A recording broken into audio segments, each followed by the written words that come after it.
Assalamu alaikum, hi love is Ginger Shots. Yeah, kama mnavyoona hao hapo wakurugenzi wote walikuwa hawajui natengeneza nini, walikuwa nadhani napika tu juice. Sorry, kwa natengeneza tu juice. Anyway, tena kwa mahitaji yetu ya leo tutahitaji ginger ambayo ni hii hapa.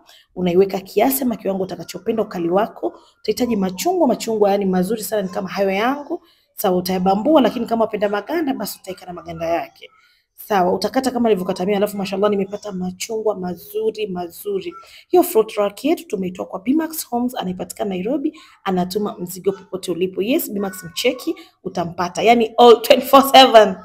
Sawa love it. So kwa upande wa ndimu nimetumia ndimu ya kizungu kama unavyoona hapo, nikatoa tembe. Unaweza kutumia ndimu hii yetu ya kawaida. Ongeza black pepper, weka na maji, saga, chuja.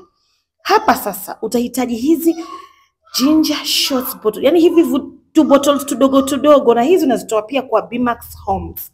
Sawa loves.